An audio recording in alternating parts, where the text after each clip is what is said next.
Bueno, buenos días. La verdad que le agradezco la iniciativa de los muchachos, un aplauso para ellos. Sé que nuevamente honor a quien honor merece. Yo quisiera estar aquí hablando de otra cosa porque soy especialista en gestión ambiental, pero bueno, voy a hablarles de bombas lacrimógenas. Quisiera hablarles de otra cosa, crean. Pero algo tenía que hacer. Yo he participado en algunas manifestaciones y en las últimas, no sé si por mi edad, pues bueno, yo me empecé a sentir bastante mal. Y yo decía, bueno, ¿qué tienen estas bombas lacrimógenas? Soy químico, alguien tiene que hacer algo. Porque nadie habla de eso, simplemente nos sentimos agredidos. Pero la mejor manera de defendernos es manejando información. Y bueno, me dediqué, empecé por las redes sociales a averiguar quién me podía hacer llegar cartuchos de bombas lacrimógenas para que nosotros en el laboratorio lo pudiéramos hacer. Una iniciativa que empezó como algo personal. Hoy en día la alcaldía de Chacao nos ha hecho llegar innumerables bombas porque saben que el municipio de Chacao lamentablemente ha sido uno de los municipios más atacados por ellos. ¿Okay? Recordemos el evento de la central, pero vamos a estructurarnos. ¿Alguien me puede decir qué sabe de las bombas lacrimógenas?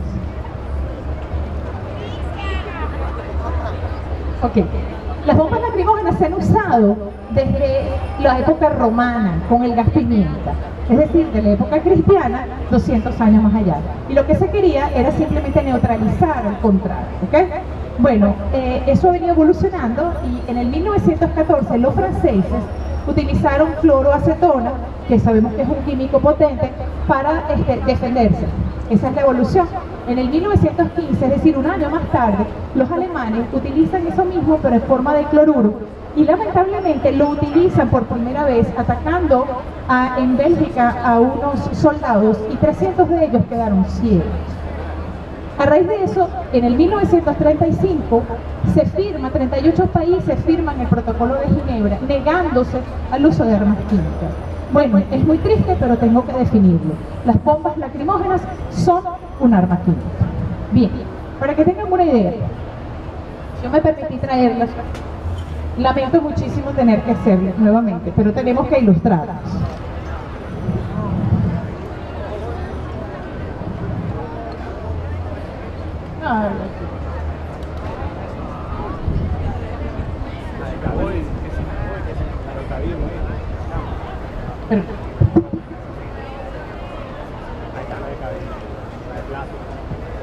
Ok, de las que hemos recibido por parte de la alcaldía de Chacao, el 90% son de estas. Son brasileras, ¿las ven? Esto que nosotros tenemos es el cartucho, significa que este es el contenedor de 3 unidades como estas, que son estas unidades más pequeñitas que caben. Cada vez que una militar eyecta, esto tiene un percusor aquí abajo, salen 3 de ellas chiquititas, ¿ok? Estas son brasileras. La información que deben de tener es dónde fueron hechas, cuál es el lote, qué contienen, cuándo se hicieron y cuándo caducan. Por favor, alguno de ustedes puede verificar que aquí dice claramente que su peligrosidad aumenta y es muy peligroso usarlo después de la fecha de validación. ¿Y por qué? Bueno, vamos a ver cómo químicamente están hechas estas bombas. Existen 3 tipos: las CR, las CN y las CS. Yo me voy a dedicar a las CS porque son las más utilizadas. ¿Por qué llegamos a ellas? Bueno, porque estas eran letales, estas eran medio letales, y las que se están usando actualmente no son letales, ¿ok? Mucho cuidado, vamos a bajar la guardia. Ellas no son letales, sin embargo son irritantes e importantes. La molécula que construye, que compone este compuesto, tiene esta forma, ¿ok? Más o menos. Ella se llama ortobencileno malononitrilo. Es decir, yo tengo un anillo aromático con cloro, con una otra parte de la molécula con bastantes nitrógenos. La literatura es muy pobre al hablar sobre qué pasa con las bombas cuando ellas se vencen y por qué son tan peligrosas. Pero los químicos orgánicos que estamos conformando el equipo de trabajo, nos apoyamos en la literatura, y ella dice que cuando esa molécula pasa mucho tiempo se puede descomponer en compuestos que no no son tampoco tan buenos, como por ejemplo el cianuro, el cloruro, los óxidos nitrosos y los óxidos azufrados, etc. ¿Qué significa? Que nosotros estamos aumentando la potencia de irritación y sí podemos pasar de un arma que no es letal a un arma que puede generar grandísimas consecuencias en personas que son vulnerables.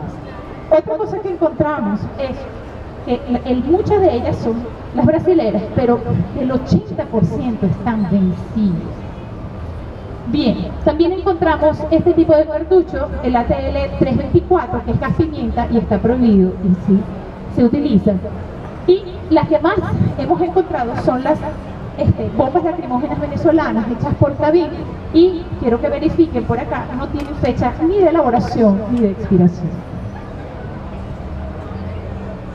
¿Por qué yo voy con esto?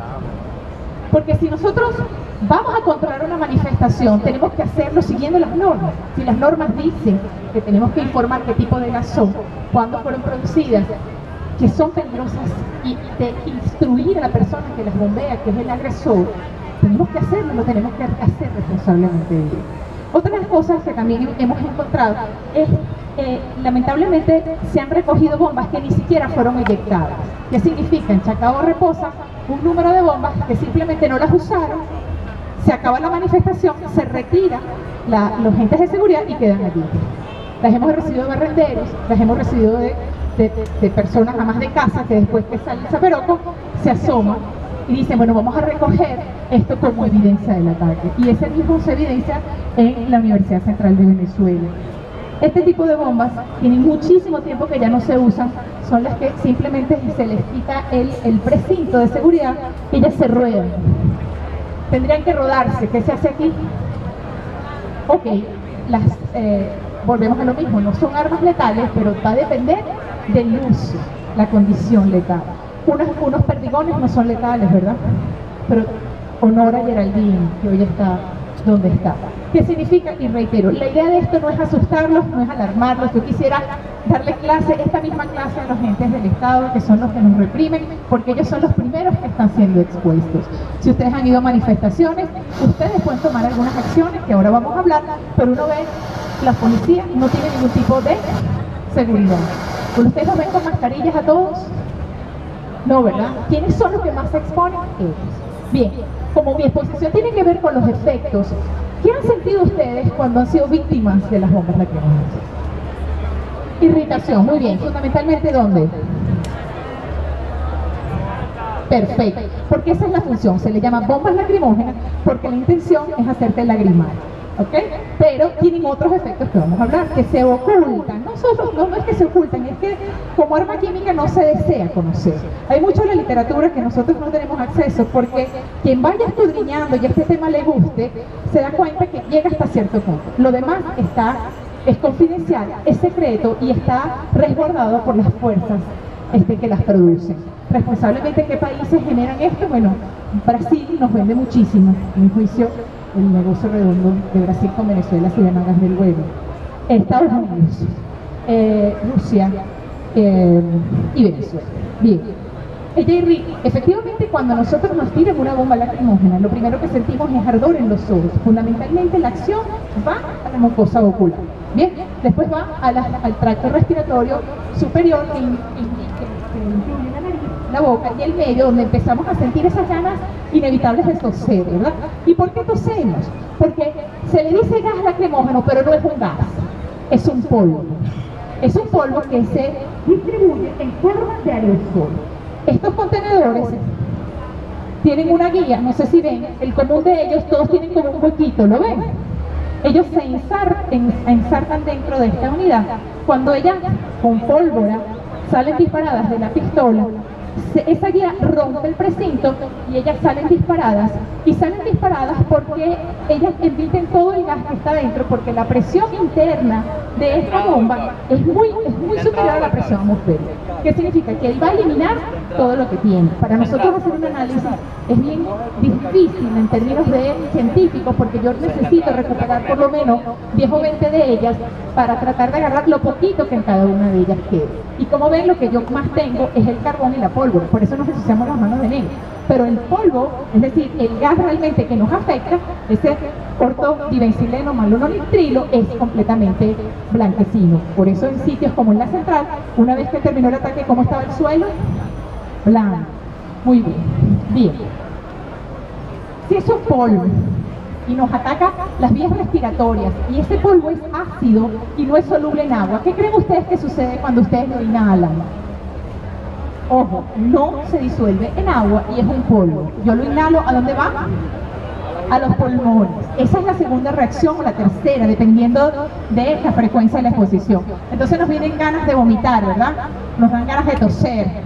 Cuando ya pasamos de las náuseas y del vómito, ya esas bombas no solo han afectado el sistema respiratorio, sino cuando ya queremos vomitar, algunos empiezan a convulsionar, hay gente que se desmaya, y la literatura reporta que han habido convulsiones, movimientos involuntarios en los párpados, rinorrea, muchísima gana de toser como mecanismo de respuesta a eliminar ese elemento tóxico, hipertensión y hasta la muerte. Bien, esto lo digo porque existen muchos factores que hacen que esto sea más o menos peligroso. Reitero, si esto le cae a alguien en la cabeza, ¿qué lo mata? Su contenido, el golpe.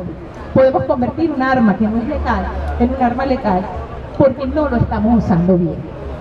Si la respuesta en los primeros 30 minutos es simplemente llorarnos los ojos, toser, etcétera, es porque ustedes han simplemente tolerado bien ese efecto.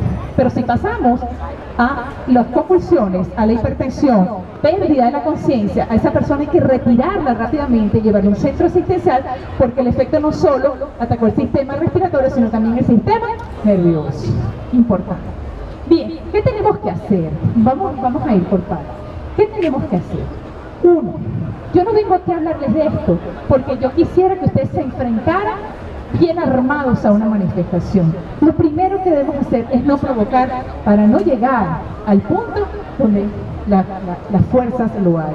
Si lo hacen, que quede como evidencia de que definitivamente lo hicieron porque fue una decisión. ¿Se ve? Entonces, siempre que nuestras protestas sean inteligentes y pacíficas, eso es lo primero. Lo segundo que tenemos que hacer para resguardarnos es evitar el pánico. Típico. Vamos a una manifestación, uno se va retirando, apenas suena algo que cae al piso, todo el mundo sale corriendo, y lo que se cayó quizás fue un cuaderno o una botella de agua. El pánico, ¿qué trae el pánico? Lo primero que uno se hiperventila, y eso significa que entonces nos hace más disponibles y estamos arriesgándonos más porque estamos inhalando más, ¿verdad? La tercera cosa que tenemos que hacer es proteger. Si esto es un ácido, y traje esta bomba para que ustedes tengan evidencia. Es un gas ácido, ¿ok? Un polvillo ácido. Cuando se emite, ¿qué tenemos en la atmósfera? Mucha humedad, ¿verdad? ¿Qué pasa si algo es ácido y se junta con agua? Se forma el ácido correspondiente. En este caso, ¿qué ácido vamos a formar si lo que tenemos es cloro? Ácido clorhídrico. Y así ataca el ácido clorhídrico al mismo cartucho, ¿lo ven? Simplemente lo carcó. Si nosotros estamos cerca y el elemento más común que tenemos en nuestro cuerpo es agua, eso es lo que nos puede suceder. ¿Se ve? Entonces, él no es tan peligroso, pero si estamos cerquita de una, para aquellos que les gusta recogerlas, no las recojan con la mano. Ellas llegan a temperaturas superiores a los 120 grados centígrados y se pueden quemar. ¿Okay? Si se atreven a recogerlas, ahóguenlas en un bidón con agua de bicarbonato o simplemente agua, pero jamás devuélvanselas al agresor. ¿Por qué? Porque la violencia trae más violencia. Nosotros tenemos que ser inteligentes, ¿sí? Si nosotros queremos tener la razón, tenemos que demostrar que aunque somos agredidos, no vamos a hacer lo mismo. Otra cosa que también tenemos que tener en cuenta es la pluma del viento. Identifiquemos una hoja, un árbol, porque si esto tiene que ver con el polvo, y el polvo es transmitido a través del viento. El viento es un factor que hace que se disperse y se haga más disponible a mi persona. Yo intento ver dónde está el viento y voy a ir en sentido contrario, de manera de ventilarme con aire fresco, ¿ok? Y mantener lo más lejos posible a ellas cuando están emitiendo. ¿Qué otra cosa? El bicarbonato. ¿Por qué se usa bicarbonato? Si es un gas ácido tenemos que usar una base, muy bien. Vamos a desmitificar el uso del vinagre. Mucha gente usa el vinagre, pero el vinagre es ácido acético, que hace un ácido con otro ácido.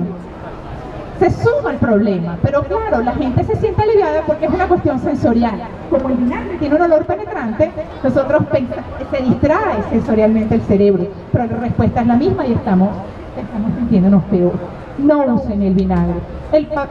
La pasta de dientes, me da mucha risa porque veo muchos estudiantes con la pasta de dientes. También el mentón distrae, pero si esto es un polvo y yo tengo una pasta en la cara, ¿qué va a pasar? Se me va a pegar, y si lo tengo sobre todo aquí en la nariz, lo voy a hacer más disponible aún, ¿ok? Entonces, si quieren buscar algo que lo neutralice, una base de bicarbonato va muy bien. Me han preguntado, profesora, ¿cómo? Miren, son 2 cucharitas de bicarbonato, un poquito de agua, lo disuelven, que vean que la solución, que aquello, al disolverlo se convierte en cristalino. Cuando ustedes echan mucho, se va a empezar a precipitar, ya no sirve. El Malox también funciona y el Almax también funciona. ¿Qué otra cosa tendremos que hacer? A ver, denme unas ideas. Ok, gracias. Si es un polvillo, yo vi fotos, evidencia del ataque en la central, si algunos de ustedes lo vieron a muchos muchachos que del agotamiento, porque realmente fue inhumano, en un espacio tan pequeño y tan desproporcionado. Efectivamente, no se está usando para el control, se está usando para la agresión, que son 2 fines distintos. Cuando vemos muchachos tirados al suelo, yo me puse a llorar, porque si ese polvillo cae al piso y ustedes están al suelo, ¿qué está pasando? Entonces no se tiren al piso, identifiquen dónde viene, porque además puede venir y darles en la cabeza, ¿sí o no? Ustedes tienen que estar pendientes y tratar de estar con un radio de acción que les permita tomar decisiones y poderse mover. Otra cosa que no deben hacer es pasarse la ropa unos a otros, ¿verdad? Porque uno puede haberle pegado el polvillo, no sabemos qué material. Cuando lleguen a sus casas, esto se lo tienen que lavar. Como no es soluble en agua, tienen que lavarlo con bastante agua. Igualito los ojos. Si a alguien le molesta mucho más los ojos, el ácido bórico con agua va a ayudar muchísimo a aliviar la irritación ocular, ¿ok? Y son cosas muy sencillas. Si ha pasado la piel porque alguien es alérgico, se utiliza la calamina, que la calamina, su forma comercial es el Canadril. ¿Han oído hablar del Canadril? Bueno, todo eso son cosas sencillas que podemos tomar, pero insisto, la idea es que nos preparemos para ser agredidos. La idea es dar argumentos para que el agresor se dé cuenta que esa no es la vida. Ahora, si estamos en esa situación, ya tenemos las herramientas. Una cosa que me preocupa muchísimo es lo que está pasando en las zonas residenciales. Esto empezó como algo personal, una iniciativa. ¿Qué podemos hacer? ¿Qué puede hacer Mónica Krauter como químico? Preocupada por lo que está pasando en su país. Y bueno, me contacta la alcaldía de Chacao, la Comisión de Ambiente y Ecología, me ofrece estas bombas. Y ustedes saben, parece mentira, pero Chacao tiene prácticamente 15 días convertida en una cámara de gas. ¿Por qué? ¿Qué hace muy peligroso las bombas? 3 grandes factores. El primer factor tiene que ver con la condición física de cada quien. ¿Qué significa? Si yo soy asmático, va a ser peor. Si soy alérgico, va a ser peor. Si hay niños o personas mayores de 60 años, o yo uso lentes de contacto, muchachos, cuidado con aquellos chicos que usen lentes de contacto y no tengan protección ocular, porque el ácido puede traspasar el lente y puede dañarles la córnea, y no tienen cómo sacárselo porque está absolutamente pegado, ¿ok? Si ustedes son hipertensos o tienen una enfermedad cardíaca y saben que la situación se está poniendo difícil, ¿qué tienen que hacer? Retirarse, por favor, retirarse, ¿sí? En las luchas necesitamos la cabeza y todos los pies. El segundo factor que incrementa los efectos negativos de las bombas lacrimógenas tiene que ver con factores ambientales, lo cual significa espacios confinados, es decir, espacios cerrados, porque somos un polvo que va a pasar, se va a distribuir ahí, ¿sí? Y que tengan poca ventilación. Y el tercer factor tiene que ver con la concentración. Si yo estoy expuesta muchas veces, y a mí me gusta ir muchas veces, y yo voy todos los días por tantas horas, obviamente el efecto se va a sentir. Y es muy común que personas que están en esa situación, pues bueno, tengan ya afectado el sistema respiratorio y por ende también el sistema nervioso. Yo me permito leerles un artículo de la Constitución, que es el artículo 68.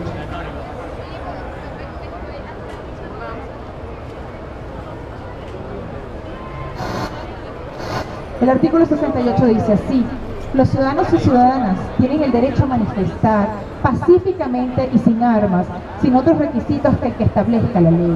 Se prohíbe el uso de armas de fuego y sustancias tóxicas para el control de manifestaciones pacíficas. No es letal, sí es tóxico.